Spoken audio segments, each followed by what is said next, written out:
오늘은 씨 뿌리는 비유 이러한 제목을 가지고 말씀을 드리겠습니다.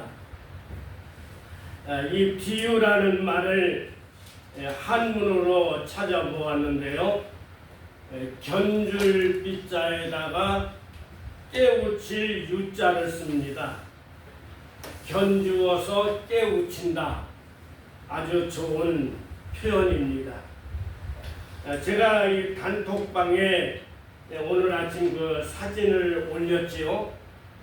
거기에 보면 밀레의 만종과 씨를 뿌리는 사람, 그 다음에 이제 고호의 그 작품인 씨를 뿌리는 사람, 이 사진을 제가 올렸습니다.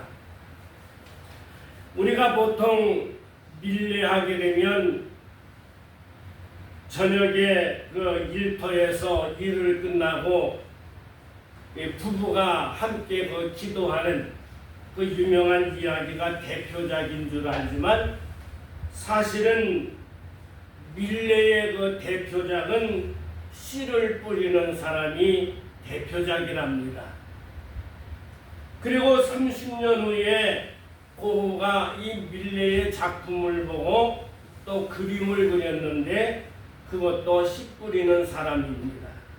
너무 유명한 이야기지요. 근데 이 밀레라든가 고호는 어디에서 감동을 받았느냐면 오늘 성경에서 감동을 받고 세계인들이 좋아하는 그림을 그렸습니다.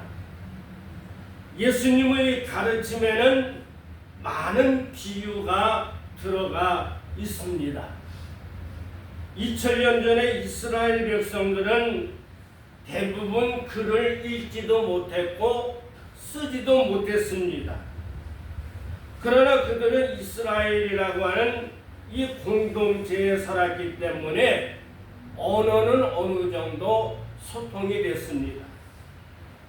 그래서 예수님은 문명 있는 사람들에게 효과적으로 말씀을 전달하기 위해서 하신 것이 비유를 들어서 설교를 하셨습니다. 오늘 유명한 이 씨 뿌리는 이야기도 비유입니다. 오늘 우리 한번 마태복음 13장 1절에서 3절까지를 함께 읽어보겠습니다. 그날에 예수께서 집에서 나가사 바닷가에 앉으시매 큰 무리가 그에게로 모여들거늘 예수께서 배에 올라가 앉으시고 온 무리는 해변에 섰더니 예수께서 비유로 여러 가지를 저희에게 말씀하여 가라사대 씨를 뿌리는 자가 뿌리러 나가서.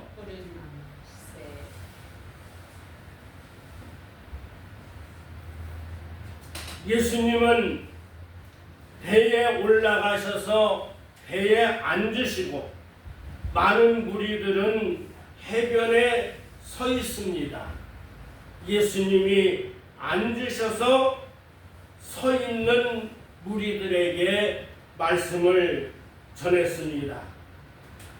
마태복음 5장 1절부터 나오는 유명한 산상설교 이야기에도 이렇게 시작을 합니다.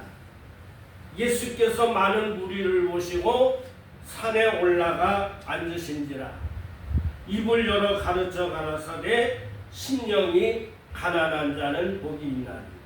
유명한 팔복으로 시작되는 말씀에도 예수님이 앉으셔서 말씀을 전하셨다. 그리고 마태복음 25장에 보게 되면 예수님이 감람산 위에 앉으셔서 말세에 되어질 일을 설교하셨습니다. 근데 예수님은 서셔서 말씀하시고 또 길 가다가도 말씀하셨는데 아주 중요한 이야기를 하실 때에는 앉으셔서 말씀을 하셨습니다. 오늘 내용은 어렵지 않습니다. 누구나 이해하기 쉬운 그러한 말씀입니다.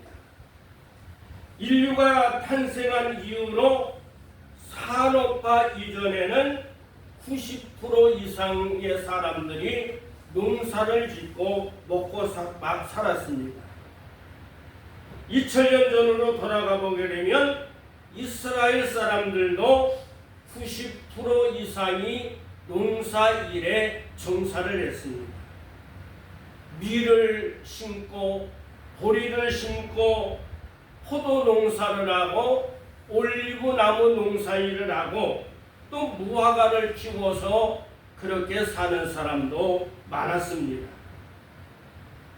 그런데 오늘 성경에 보게 되면 봄이 와서 농부가 씨앗을 뿌리는데 망태에 담아서 이 씨앗을 가지고 밭으로 가서 씨앗을 뿌립니다. 그 밀레의 그 그림에 보게 되면 아주 건장한 농부가 이 망태를 큰 것을 메고 씨앗을 힘차게 뿌리는 이야기가 오늘 우리가 그림에 그렇게 나오지요. 근데 씨앗을 뿌리는데 이 씨앗을 뿌리는 사람의 마음 100% 이 농부의 마음에 따라 씨앗이 뿌려지는 건 아니에요. 어떤 씨앗은 길가에도 떨어지고 또 어떤 씨앗은 흙이 얇은 돌밭에도 떨어지기도 하고 또 어떤 것은 반 옆에 있는 그 떨기 나무 가운데 이 씨앗이 날아가서 떨어지기도 하고, 그러나 대부분 열매는 그 씨앗은 좋은 땅에 떨어집니다. 그런데 오늘 성경의 말씀을 하기를 길가에 떨어진 씨앗이라든가 돌짝밭에 떨어진 씨앗이라든가 가시떨기에 떨어진 씨앗은 어느 정도 자라기는 하는데 열매는 없다. 좋은 땅, 옥토에 떨어진 씨앗은 30배와 60배와 100배의 열매를 맺었다. 오늘 간단한 이야기인데 예수님은 이 말씀을 군중들에게는 간단하게 하시고 그 다음에 그 해석은 제자들만 따로 모아서 말씀을 하셨습니다. 하나님은 우리 모두가 열매 맺는 신앙생활하기를 원하시는 것입니다. 요한복음 15장 8절에 너희가 과실을 많이 맺으면 내 아버지께서 영광을 받으실 것이요 너희가 내 제자가 되리라. 오늘 이 본문 말씀으로 돌아와 보게 되면 여기 씨앗을 뿌리는 사람이 있어요. 그 다음에 씨앗이 있고 밭이 있습니다. 그런데 여기 씨앗과 밭과 이 사람에 대해서 예수님이 분명하게 해석을 해 주셨어요. 씨앗은 하나님 말씀입니다.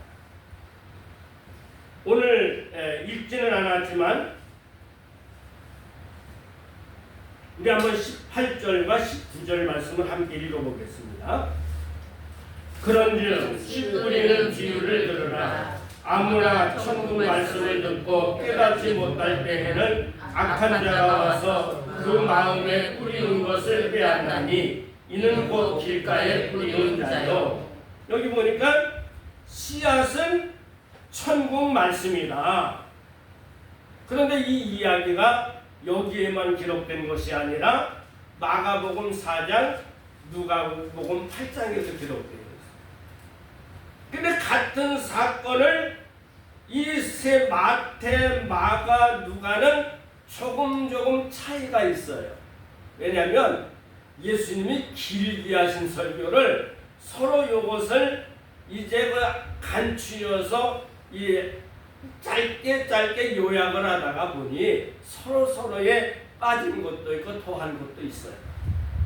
그럼 누가복음에는 이렇게 말씀합니다. 이 비유는 이러하니라. 씨는 하나님의 말씀이요. 분명히 누가는 씨는 하나님의 말씀이다. 이 씨앗은 완전합니다. 여러분, 하나님 말씀은 완전합니다. 여기 씨앗에 대해서는 아무런 여기 문제가 없습니다. 씨앗은 정상적인 그 땅에 떨어진다고 하면 무성하게 자라서 열매가 맺혀지는 거예요. 근데 여기 씨앗을 뿌리는 사람이 나오는데, 씨앗을 뿌리는 사람은 자기가 완전하게 뿌리려고 하지만 이 사람은 불완전해요. 이 씨앗이 자기는 옥토에 뿌려지기를 원해서 뿌리지만 바람에 날아가서 길에도 떨어지고 돌밭에도 떨어지고 가시나무에도 떨어집니다. 오늘 씨앗을 뿌리는 사람은 누굴까? 바로 오늘 이 시간에는 바로 목사가 씨앗을 뿌리는 사람. 그럼 목사는 완전하기 때문에 씨앗을 뿌리느냐? 아니, 목사 불완전한 사람. 여러분과 똑같은 사람이지만 하나님이 이 말씀을 증거하기 위해서 하나님이 부르신 것에 불과한 거예요. 그럼 목사는 지금 말씀을 여러분에게 지금 뿌리고 있어요. 그런데 이 말씀을 뿌리는데 이 말씀이 떨어진 곳이 어디냐면 밭인데, 이 밭은 우리의 마음을 말하고 있습니다. 우리가 이 마음이라는 것이 사실은 머리에 있잖아요. 여러 심장 수술을 한다고 해서 우리가 마음이 바뀌지는 않잖아요. 그럼 머리를 수술하게 잘못하게 되면 머리가 지금 이상하게 되면 마음이 바뀌는 거예요. 사람들은 생각할 때는 마음은 머리에 있는데 느끼는 것은 여기 심장에 있다고 생각하는 거예요. 저도 마음이 여기 심장에 있어요. 그래서 옛사람들은 이 심장이라는 말과 마음이라는 말을 하트라는 말로 같이 써요.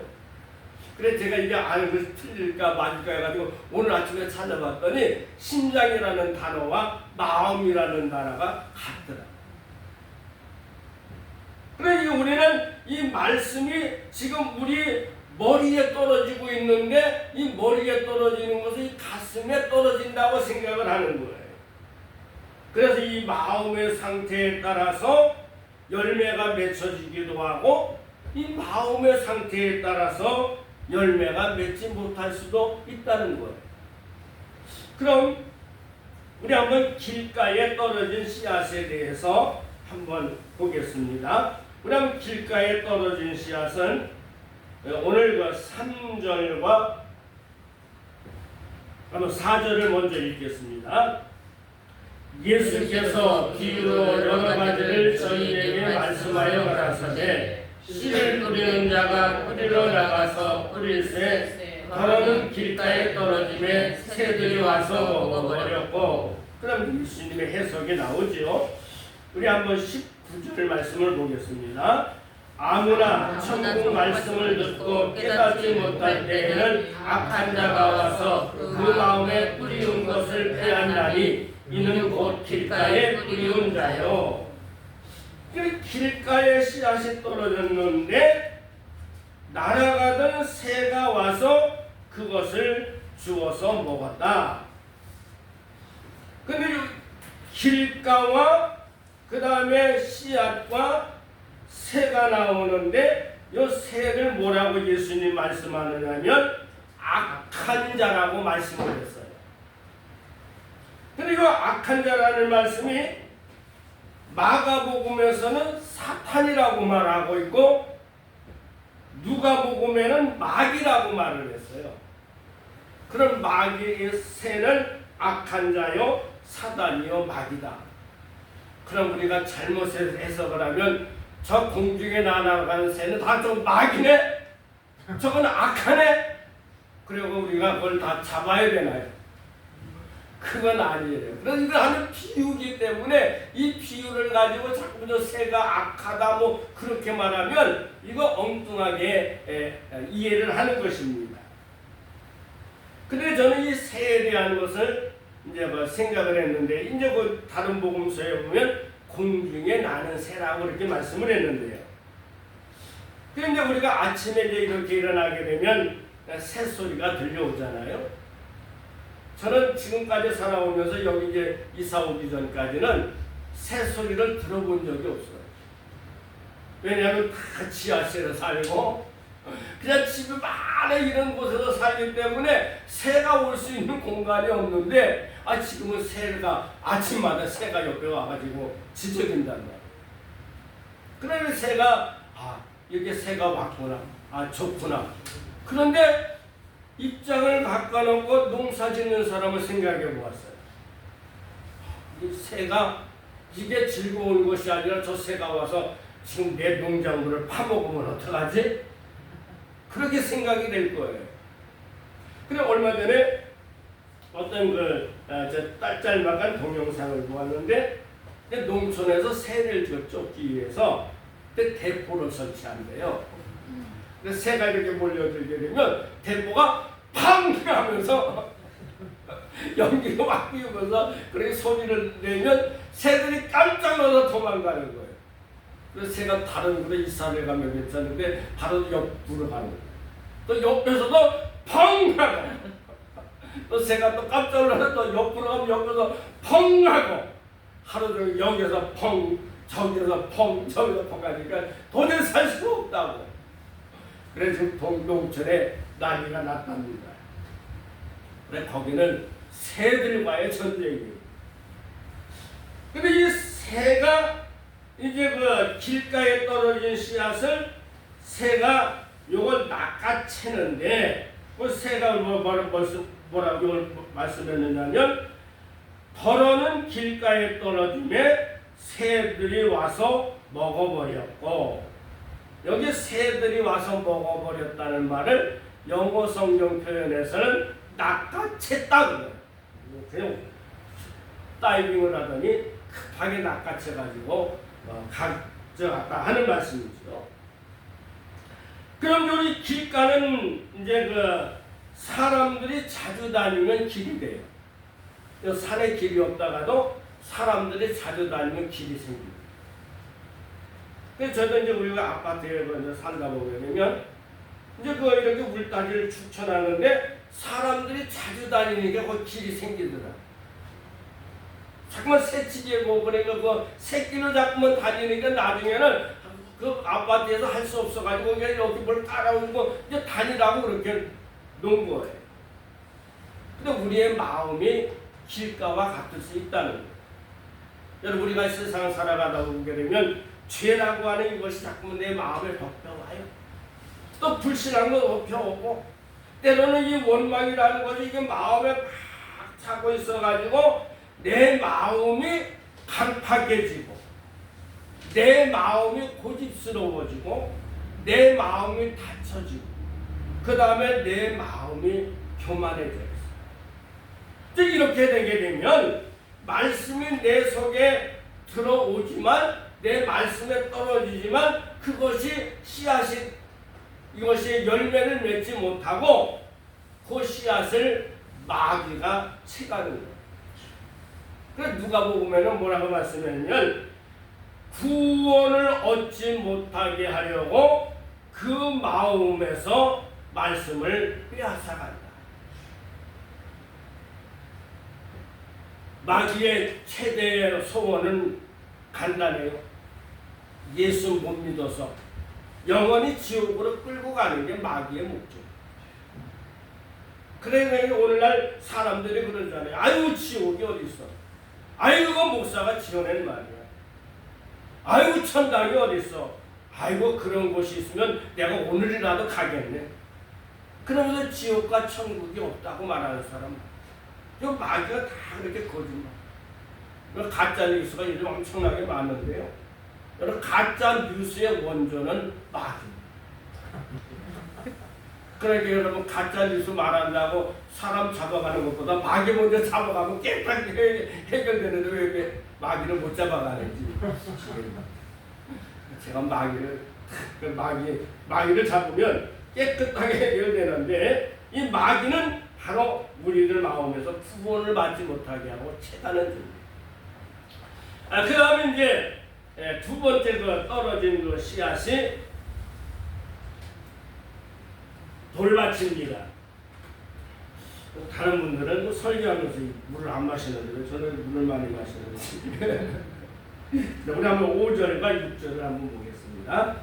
더러는 흙이 얇은 돌밭에 떨어지네 흙이 익지 아니하므로 곧 싹이 나오나 해가 녹은 후에 타져서 뿌리가 없으므로 말랐고.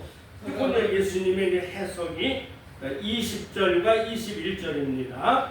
돌밭에 뿌리 없다는 것은 말씀을 듣고 즉시 기쁨으로 왔되 그 속에 뿌리가 없어 잠시 견디다가 말씀을 인하여 환난이나 핍박이 일어나는 때에는 곧 넘어지는 자요. 이 돌밭이라고 하는 말씀으로도 나와 있지만 누가복음에는 바위 위에 떨어졌다 그렇게 말씀해요. 그래서 농촌에 가보게 되면 이제 그 밭 가운데 이렇게 바위가 나온 데가 꽤 있어요. 이제 밭이 이렇게 원래 평평해야 되는데 이 바위가 딱 있으니까 이걸 뗄 수도 없고 그냥 놔두고 농사를 짓는 거예요. 그리고 또 어떤 바위는 이제 그 밭과 이렇게 비슷하게 이렇게 이제 이렇게 살짝 이제 깔린 그런 바위도 있어요. 그렇다고 뭐 큰 바위를 캐낼 수도 없는 거고 그냥 거기다가 두는 거예요. 그러면 그런 바위에 이제 그 씨앗이 떨어지게 되면 흙이 얇게 깔렸으니까요. 씨앗도 싹도 나고 그리고 이렇게 자라게 되면 이제 그 강렬한 태양이 내려 쪼이게 되게 되면 이 뿌리에 있는 수분을 다 뺏어가요. 그럼 말라서 죽습니다. 근데 신앙의 그렇게 바위와 같은 사람은 신앙의 이 뿌리가 내려지지 않았기 때문에 쉽게 넘어져요. 여러 교회 생활을 하다가도 쉽게 넘어지는 사람 많아요. 조그마한 섭섭한 요거만한 문제 때문에 그냥 차버리는 거예요. 과거에 최자신 목사가 최자신 목사님이 이제 그런 말씀을 하시는데 이제 주일날 교회 나온대요. 그리고 조영기 목사님이 설교하시는데 많은 사람인데 이렇게 사방을 둘러보잖아요. 그런데 앞에 앉았는데 자기 안 쳐다봤다고 삐졌대요. 그래서 그걸 섭섭이 마귀가 들어갔다고 그러더라고요. 사실 살다가 보게 되면 우리가 부부간에도 그렇고 가정생활도 그렇고 회사도 그렇고 교회에서도 보게 되면 이 섭섭이가 엄청 많아요. 그 섭섭이 마귀가 들어가면 뭐 교회 뭐 10년, 100년, 30년 다니 소용없어요. 필요 없다. 그리고 이렇게 신앙을 차버리기도 하고 교회를 떠나기도 해요. 뭐 교회를 떠나서 잘 믿는 것까지는 뭐 괜찮은데 뭐 예수를 버리면 문제가 되는 거지요. 그리고 우리는 이 신앙생활을 하면서 이 말씀에 깊이 뿌리가 내린 사람은 태풍이 오고 바람이 불어도 흔들리기는 하지만 쓰러지지는 않아요. 그리고 우리가 이제 그 찬송가 가사에 보게 되면 이게 참 이게 우리가 이 뜻을 한번 생각하면서 한번 불러보겠습니다.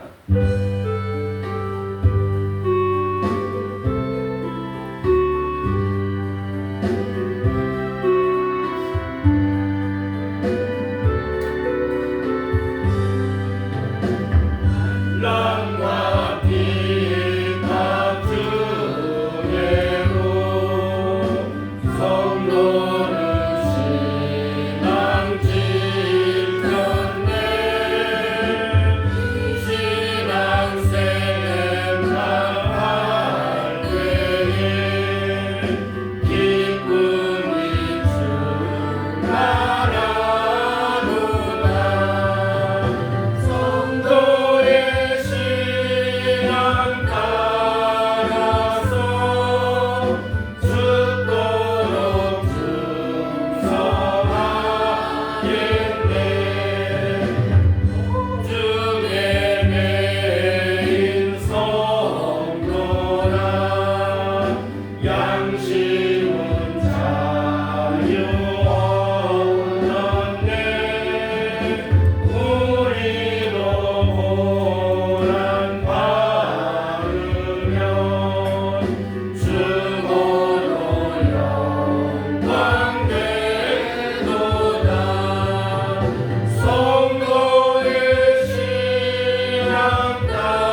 이제 그 뿌려진 씨앗은 가시나무 떨기 속에 떨어졌습니다. 우리 한번 7절 보겠습니다. 더러는 가시 떨기 위에 떨어지매 가시가 자라서 기운을 막았고, 또 이제 우리는 22절에 예수님이 해석해 주셨죠. 가시 떨기에 뿌려졌다는 것은 말씀을 듣거나 세상의 염려와 세리의 유혹에 말씀이 막혀 결실치 못하는 자요. 본래 그 하나님의 창조 과정에서는 가시나무가 없었습니다.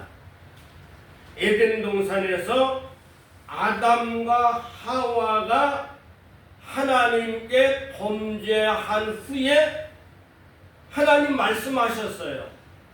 땅이 내게 가시 덤불과 엉겅퀴를 낼 것이라 너의 먹을 것은 밭의 채소이다.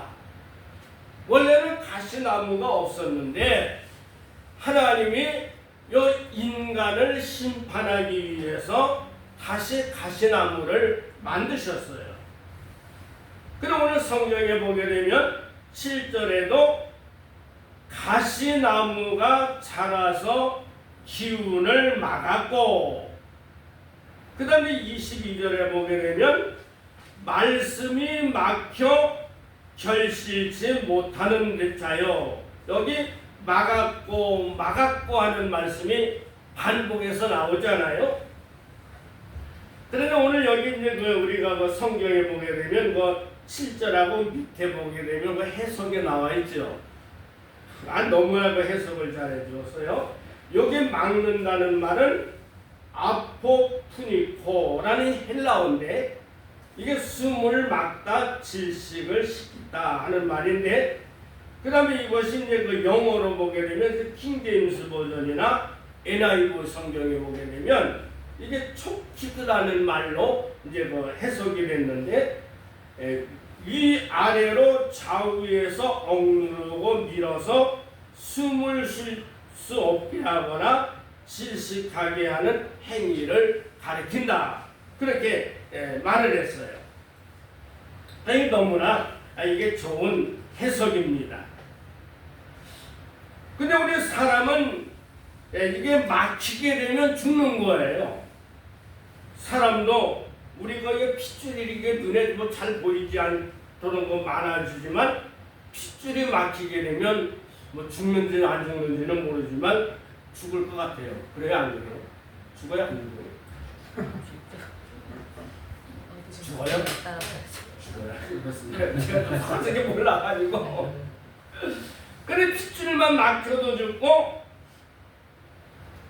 얼마 전에 어디가 억만장자예요. 돈이 얼마나 많은지 억만장자라고 하게 되면 어마어마하게 돈이 많아서. 근데 이 사람 골프를 치다가 갑자기 죽었어. 왜 죽었나 봤더니 골프를 이렇게 탁 치는데 입을 팍 벌렸는데 벌 한 마리가 목으로 쑥 들어가, 그래 입으로 쑥 들어가가지고 목을 탁 쐈어요. 그러니까 갑자기 이게 부어가지고 숨도 못 쉬고 죽어. 다닐 때 벌 조심하시기 바랍니다. 잘못하면 억만장자다가 조그만 벌 안에 쏘여가지고 죽었어요. 근데 우리는 이 가시떨기라는 것이 이는 가시나무가, 이 가시떨기가 아니고 그 가시나무가 아니고, 오늘 예수님이 이 가시나무를 이제 뭐라고 이제 설교를 말씀을 해주셨느냐면 22절에 보게 되면 세상의 염려, 그 다음에 재물의 유혹, 그 다음에 이제 오늘 여기 성경에는 나와 있지 않지만 이제는 마가복음이나 누가복음에는 욕심, 일락 그렇게 해석을 했어요. 그래서 세상의 염려입니다. 성경은 분명히 악에게 말씀하기를 너희는 무엇을 먹을까? 무엇을 마실까? 무엇을 입을까?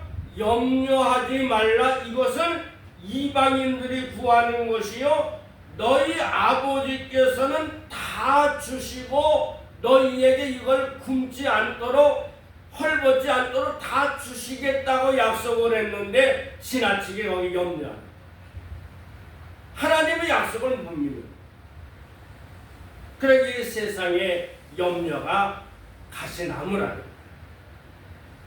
그 다음에 재물의 유혹입니다. 여러분 돈이 있으면 좋지요. 돈이 많으면 많을수록 좋습니다. 그런데 돈이 많아서 망가지는 인생도 많아요. 어떤 사람이 우스갯소리로 남자는 돈이 있으면 딴짓을 한대요. 여러분만 빼놓고. 여러분 사람이 돈이 많게 되게 되면 이 사기꾼들이 많이 달라붙어요. 우리가 뭐 잘 알고 있는 김만철 씨 있잖아요. 과거에 그 사람이 의사예요. 가족들을 데리고 조그만 배 하나를 타고 저 동해를 이렇게 해가지고 탈출을 해가지고 왔는데 이분이 이제 우리가 한국에 오니까 교회에서 이 사람을 극진히 대접을 했어요. 그래서 뭐 여기저기서 막 가가지고 뭐 불려다니면서 바쁜 거예요. 간증하러 다니고 바쁜 거예요. 하나님이 이렇게 도와주셨다. 뭐 시천에 보았더니 막 뭐 물결이 이렇게 치고 뭐 그러는데 뭐 그걸 이용해가면서 교회마다 다니면서 교회에서 많이 도와줘가지고 또 그분이 또 사업도 했어요. 저 신림동 사거리에 가보면 또 냉면집도 했어요. 아주 부자가 됐으면 하나님께 감사하고 영광을 돌려야 되잖아요. 사기꾼만에서 가서 쫄딱 망했어. 쫄딱 망해가지고 또 그것도 정상적인 교회 가서 신앙생활하는 것도 아니에요. 어느 이단 단체에 가서 예수 믿는다고